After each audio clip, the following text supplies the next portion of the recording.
like most YouTubers or creators anywheres, really, I've received some criticism, sometimes some hate, sometimes a lot of hate. It's kind of unavoidable when you're passionate about anything and you share those passions and you share your thoughts and opinions on situations. You're always going to have somebody who disagrees with you, and sometimes those people disagree with you very staunchly. Now, for all the things that could cause criticism on my channel, it is very surprising to know that the thing that has caused potentially the most, both times I've talked about it, is the freaking Venom movie.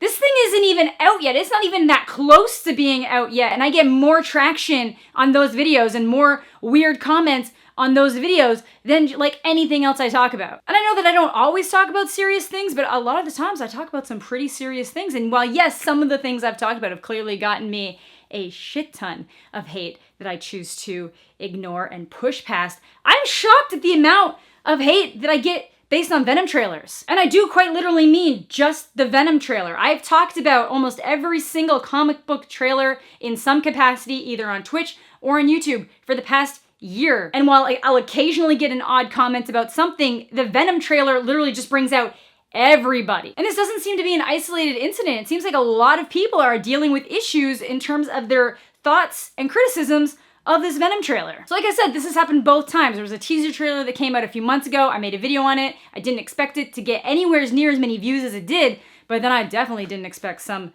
of the comments. Now, with anything to do with comic books, it's obvious that you're gonna have people that are very passionate about them. And I love comic books too. I read a ton of comic books. Have I read absolutely everything that Venom's ever been in?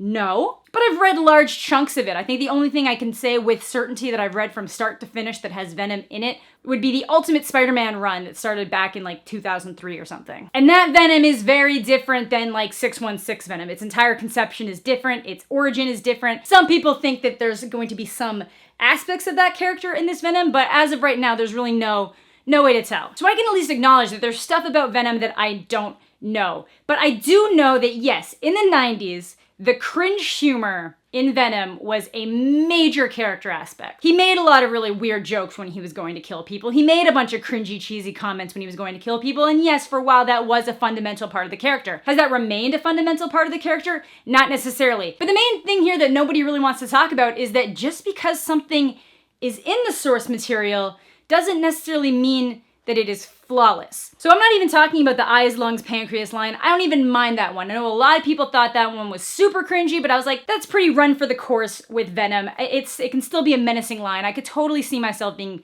terrified by that. No, I will maintain that Turd in the Wind, that is not good Venom humor. That is a cheesy, terrible line. It's not menacing in the slightest. It's like if it came out of like a Deadpool movie or a Kick-Ass movie, I'd be like, sure, maybe. Which isn't necessarily an issue if they let us know what to expect. And just by watching that trailer, I still don't know if those lines are supposed to be way more menacing than they're coming across to us as we're watching it, or what. Like, I really just don't know. Now, there's been this awesome video by this guy, I can't remember his name right now, but he made a really good video about people doing the same thing to him as they did to me. Just run amok complaining of, well, it's right out of the comic book, so they're doing a good thing.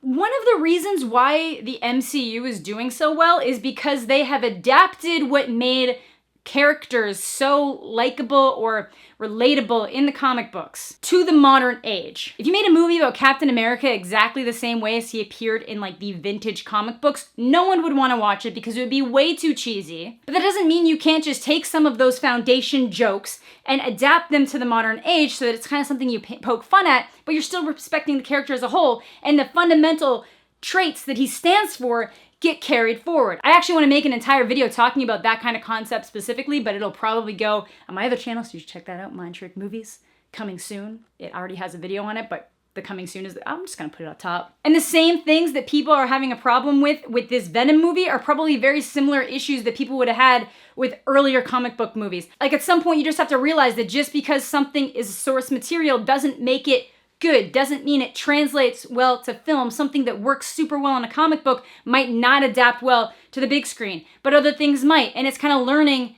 what does and what doesn't. That's because the film creators knew how to take concepts, ideas, and defining traits and carrying them over into a film that can stand well on its own and be more widely accepted by the general public. Like, I truly believe that Homecoming is like the best Spider-Man movie, even for all of the minor changes like Aunt May's age and the lack of Mary Jane and the lack of Harry. And it's because they did such a great job with the character himself and the story that they needed to tell. Am I saying that the MCU is flawless? Absolutely not. There's tons of issues in the MCU. There's tons of stuff that kind of falls flat. They've had their downs, but they've also just had these massive, massive ups. And that's why I trust them. And I know a lot of people think that Venom's part of the MCU, and it's this weird thing where Sony still owns Spider-Man but rented them out to the MCU. They would like Venom to potentially be part of the MCU, but Kevin Feige and the rest of the MCU was like, no, we don't. You just do what you do and we'll deal with it later. Like, that's the entire reason why they're doing the Lethal Protector storyline, so that Eddie Brock can be in San Francisco, far away from what the Avengers are doing in New York. So while I understand why people are very quick to come to the defense of it being like so similar to things that happen in the comic book, I don't think that outweighs the criticisms, because just because something worked in a comic book in the 90s doesn't mean it's going to translate well to the big screen now. Is there a chance it's going to be an amazing movie? Absolutely. I'm hoping it's going to be really good. Do I have the right to say that certain line deliveries came across as awkward, that I'm not entirely sure how I feel about his accent as Eddie Brock? That if he talks the way he talks at the beginning of that trailer for the entire movie, I'm literally gonna think that he's walking around with brain damage? One more person says, that's a New York accent, I'm gonna smack you. Yeah, he's clearly doing some kind of New York accent, but it also sounds like he's someone who has a New York accent and a brain injury. Like I said, oversized toddler. Totally valid. People have a right to their criticisms, and I've noticed a lot of criticisms of this trailer. There really doesn't seem to be much of an in-between.